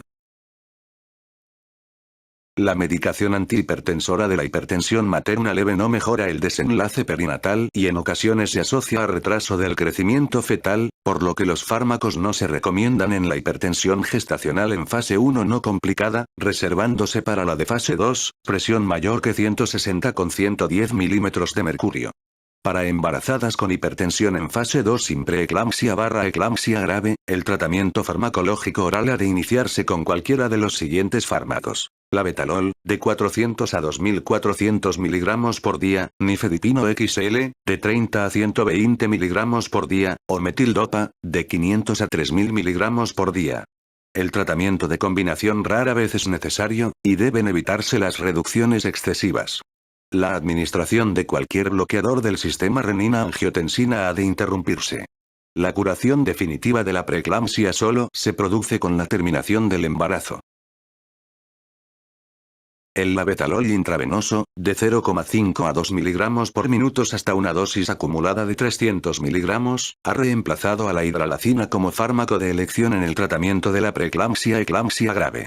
El sulfato de magnesio intravenoso no es fiable como antihipertensor, pero es eficaz en la prevención de las convulsiones, eclampsia. Se recomienda el parto inducido poco después de la estabilización de la madre, con independencia de la edad gestacional, para mujeres con preeclampsia y cualquiera de los siguientes cuadros: hipertensión grave no controlable, edema pulmonar, desprendimiento placentario, coagulación intravascular diseminada o sufrimiento fetal. La nitroglicerina intravenosa, de 10 a 100 mg por minuto, es el tratamiento de elección cuando el edema pulmonar acompaña a la preeclampsia. En mujeres con preeclampsia o hipertensión gestacional, la presión arterial ha de ser estrechamente controlada en el hospital durante 72 horas después del parto y, a continuación, en régimen ambulatorio, entre 7 y 10 días más. Todos los fármacos que afectan a la presión arterial se excretan a la leche humana, si bien solo el propranolol y el nifedipino lo hacen en concentraciones suficientes como para evitarse en mujeres que dan lactancia materna. Las mujeres cuya preeclampsia provoca un parto prematuro están expuestas a un riesgo casi 10 veces mayor de padecer enfermedad cardiovascular en fases posteriores de la vida que las que no la sufren, y son candidatas a una agresiva modificación de los factores de riesgo. Hipertensión resistente a fármacos. Hasta 1 de cada 5 hipertensos presenta hipertensión resistente, definida como presión arterial no controlada con 3 fármacos antihipertensores, incluido un diurético, o controlada con 4 o más medicamentos. Más de la mitad de esos pacientes presenta lo que se conoce como pseudoresistencia, derivada de técnicas de medición de la presión arterial inapropiadas, reacciones de bata blanca, incumplimiento de la medicación, ingesta de fármacos o sustancias que elevan la presión arterial, por ejemplo, antiinflamatorios no esteroideos, exceso de alcohol, psicofármacos, o régimen de presión arterial inadecuado, tabla 67-12. Aspectos frecuentes y corregibles son rebote de clonidina, especialmente en función de la dosis, tratamiento diurético incorrecto, uso improcedente de un diurético de asa en un paciente con función renal normal, dosis infrecuentes de un diurético de asa de acción corta, por ejemplo, furosemida una vez al día, y tiazidas en dosis bajas en un paciente con nefropatía crónica. Hipertensión resistente a fármacos. Hasta 1 de cada 5 hipertensos presenta hipertensión resistente, definida como presión arterial no controlada con 3 fármacos antihipertensores, incluido un diurético, o controlada con 4 o más medicamentos.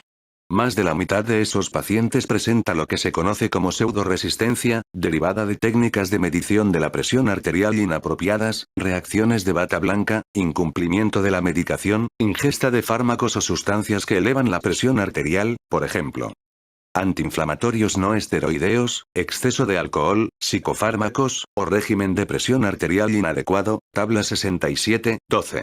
Aspectos frecuentes y corregibles son rebote de clonidina, especialmente en función de la dosis, tratamiento diurético incorrecto, uso improcedente de un diurético de asa en un paciente con función renal normal, dosis infrecuentes de un diurético de asa de acción corta, por ejemplo, furosemida una vez al día, y tiazidas en dosis bajas en un paciente con nefropatía crónica. Los pacientes realmente resistentes a los fármacos son de alto riesgo, por la propia hipertensión grave y por las potenciales lesiones de órganos diana. En ellos se ha de investigar la posible hipertensión secundaria, especialmente por nefropatía crónica, apnea del sueño obstructiva, capítulo 100, aldosteronismo primario, capítulo 227, y feucromocitoma, capítulo 228. En ausencia de una causa identificable de la hipertensión, un antagonista del receptor de mineralocorticoides o un B bloqueante vasodilatador son tratamientos añadidos altamente eficaces. La eplerenona o la espironolactona en dosis bajas también son eficaces para la hipertensión resistente, aun cuando la aldosterona sérica está dentro del intervalo normal. Hay pacientes que, a pesar de recibir dosis máximas toleradas de 5 o más antihipertensores, aún presentan hipertensión resistente. Desgraciadamente, en ellos, ni la desnervación renal con catete ni el marcapasos de varoreceptores carotídeos implantables se han mostrado eficaces habitualmente. Figura 67.8. La retinopatía hipertensiva se diferencia tradicionalmente en 4 grados. A. El grado 1 muestra alteraciones iniciales y menores en un paciente joven. En la imagen se aprecia tortuosidad incrementada de un vaso retiniano y aumento de la reflectividad, hilo de plata, de una arteria retiniana, en la referencia horaria correspondiente a la 1. Por lo demás, el fondo es normal. B. El grado 2 también muestra una mayor tortuosidad y arterias en hilo de plata, puntas de flecha. Además, hay de vénulas en los cruces arteriovenosos. C. El grado 3 muestra los mismos cambios que el 2, además de hemorragias retinianas en forma de llama y exudados algodonosos. D. En el grado 4 se aprecian tumefacción de la papila óptica, papiledema, edema retiniano y exudados duros en torno a la fóvea que producen una característica Estrella macular. Tomado de Forbes CD, Jackson W.F. Color Atlas and Text of Clinical Medicine. 3 ed. London. Mosby. 2003. Tabla 67.13. Tratamiento recomendado de las urgencias hipertensivas según el órgano afectado. Según el tipo de urgencia, evolución temporal, tratamiento de primera línea y alternativo. Tabla 67.14. Fármacos intravenosos para urgencias hipertensivas. Según el fármaco, el comienzo de la acción, semivida, la dosis, contraindicaciones y efectos secundarios. Tabla 67.15. Estrategias para optimizar el abordaje de la hipertensión. Sistema sanitario, tratamiento farmacológico y implicación del paciente. Hipertensión aguda grave.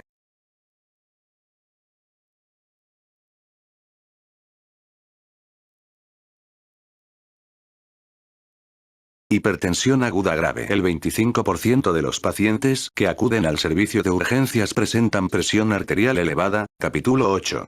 Las urgencias hipertensivas son elevaciones de la presión arterial agudas, generalmente graves, con disfunción rápida y progresiva de órganos diana, como la causada por isquemia o infarto de miocardio o cerebral, edema pulmonar o insuficiencia renal. La presión alcanza niveles de 220 con 130 milímetros de mercurio o superiores, aunque puede ser muy inferior en mujeres con preeclampsia sin hipertensión preexistente.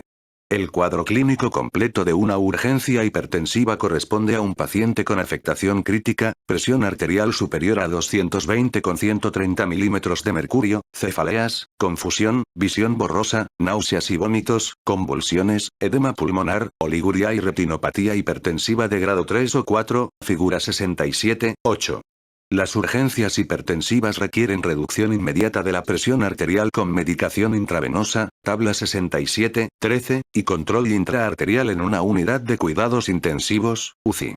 Por el contrario, la crisis hipertensiva corresponde a una situación de hipertensión grave no controlada, con síntomas vagos, como cefalea, malestar general y ansiedad, pero sin evidencia objetiva de lesión aguda de órganos diana.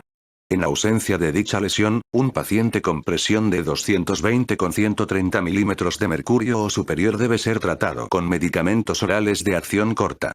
La hipertensión grave, definida como presión arterial comprendida entre 180 con 110 y 219 con 129 milímetros de mercurio, sin síntomas ni lesión de órganos diana, casi siempre afecta a pacientes con hipertensión crónica que han quedado temporalmente sin fármacos antihipertensores o que han dejado de tomarlos. En estos casos basta con reanudar la medicación oral de acción prolongada. Los pacientes con crisis hipertensiva o hipertensión grave requieren seguimiento ambulatorio durante 24-72 horas, regulado por un médico de atención primaria o un especialista en hipertensión. Las urgencias hipertensivas más frecuentes se deben a procesos tales como disección aórtica, capítulo 78, hipertensión tras cirugía cardíaca, capítulo 74, infarto agudo de miocardio, capítulo 73, y angina inestable, capítulo 72. Otras son producidas por crisis simpática inducida por cocaína, eclampsia, capítulo 239, traumatismo craneal, capítulo 399, quemaduras graves, capítulo 111, hemorragia postoperatoria por dehiscencia de suturas vasculares y epistaxis no controlada con taponamiento nasal anterior y posterior. Las urgencias neurológicas, accidente cerebrovascular isquémico agudo o hemorrágico, hemorragia subaracnoidea y encefalopatía hipertensiva a veces son difíciles de distinguir entre sí, capítulos 406 a 408. La encefalopatía hipertensiva, capítulo 408, se caracteriza por retinopatía hipertensiva grave, hemorragias y exudados retinianos, con papiledema o sin él, y leucoencefalopatía posterior, que afecta principalmente a la sustancia blanca de las regiones parieto-occipitales, observada en la resonancia magnética o la tomografía computarizada cerebrales. Un nuevo déficit neurológico focal es indicativo de accidente cerebrovascular en evolución, que requiere un abordaje más conservador de la presión arterial elevada, capítulo 407. En la mayoría de las demás urgencias hipertensivas, el objetivo del tratamiento parenteral es conseguir una disminución controlada y gradual de la presión arterial. Una pauta de aplicación general adecuada es disminuir la presión arterial inicialmente elevada en un 10% en la primera hora, con disminución adicional del 15% en las 3-12 horas siguientes, hasta un valor no inferior a 160/110 milímetros de mercurio. La presión puede continuar reduciéndose en las 48 horas sucesivas. Excepciones a esta regla son la disección aórtica, capítulo 78, y la hemorragia postoperatoria en líneas de sutura vascular, que requieren una normalización mucho más rápida de la presión arterial. En muchos otros casos, la corrección innecesariamente rápida de la presión arterial hasta valores normales expone al paciente a un alto riesgo de empeoramiento de la isquemia cerebral, cardíaca y renal. En la hipertensión crónica, la autorregulación cerebral se reajusta a valores de presión arterial superiores a los normales. Este ajuste compensatorio evita la hiperperfusión tisular, presión intracraneal aumentada, con presiones muy elevadas, pero también predispone a la hipoperfusión, isquemia cerebral, si la presión arterial se reduce demasiado deprisa, capítulo 407. En pacientes con enfermedad coronaria, la reducción excesiva o demasiado rápida de la presión diastólica en la cuidados intensivos precipita en ocasiones la isquemia o el infarto de miocardio. Fármacos intravenosos para urgencias hipertensivas.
Una vez que la presión arterial se ha controlado de forma aguda, el labetalol y los antagonistas del calcio dihidropiridínicos orales son particularmente útiles durante la retirada gradual del tratamiento parenteral para trasladar al paciente de la cuidados intensivos a planta. A menudo son necesarias algunas dosis de furosemida intravenosa para superar la resistencia farmacológica debida a la reposición de la volemia secundaria derivada del tratamiento vasodilatador parenteral.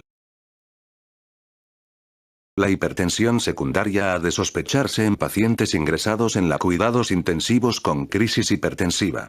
Los valores normales de catecolaminas en orina de 24 horas o los de normetanefrina y metanefrina plasmática obtenidos cuando la presión arterial es máxima, en las primeras 24 horas en la cuidados intensivos, descartan eficazmente el feocromocitoma, capítulo 228. La estenosis bilateral de la arteria renal, capítulo 125, y otras causas secundarias se descartan una vez que el paciente ha salido de la cuidados intensivos, pero antes del alta hospitalaria. Medicamentos orales para urgencias antihipertensoras.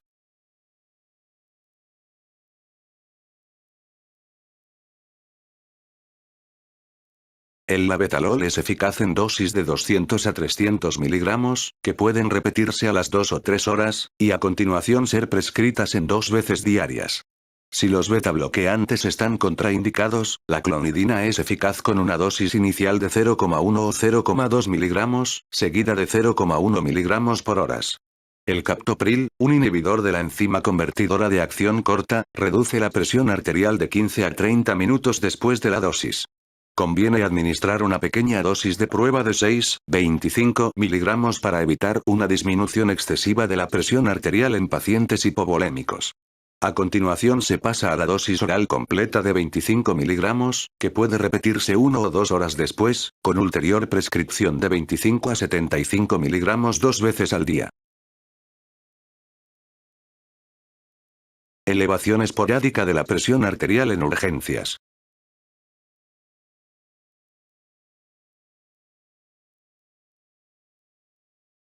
Las presiones arteriales superiores a 160 con 110 milímetros de mercurio son hallazgos esporádicos frecuentes en pacientes que acuden a urgencias y en otros entornos de atención aguda en los que se aborda la asistencia médica o quirúrgica de urgencia para síntomas no relacionados con la presión arterial, por ejemplo, dolor musculoesquelético o lesión ortopédica. Con frecuencia, la presión arterial elevada es el primer indicio de hipertensión crónica, más que de una simple reacción de estrés fisiológico, por lo que esta situación ofrece la oportunidad de iniciar la derivación a atención primaria para la evaluación de la posible hipertensión crónica. El control domiciliario ambulatorio está indicado para determinar si la presión arterial se normaliza una vez que la enfermedad aguda ha remitido. Pronóstico.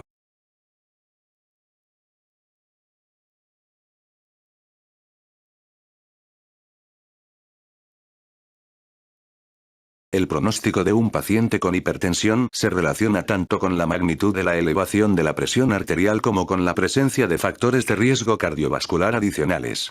El infratratamiento de la hipertensión y el uso insuficiente del tratamiento farmacológico combinado, comunes ambos en las atareadas consultas ambulatorias, empeoran el pronóstico, mientras que los protocolos terapéuticos con comprimidos combinados en dosis fija una vez al día, seguimiento preventivo y acceso a las mediciones de presión arterial sin cita previa mejoran las tasas de control de la hipertensión hasta en un 80%, tabla 67-15. En ocasiones, los farmacéuticos interactúan con los pacientes y establecen un protocolo de intensificación de la medicación, de acuerdo con el centro de atención sanitaria y bajo supervisión del médico. Las tasas de continuación a largo plazo son mejores para los AR, intermedias para los inhibidores de la enzima convertidora y peores para los diuréticos y los beta-bloqueantes. Los pacientes con hipertensión resistente a fármacos han de ser derivados a un especialista en hipertensión.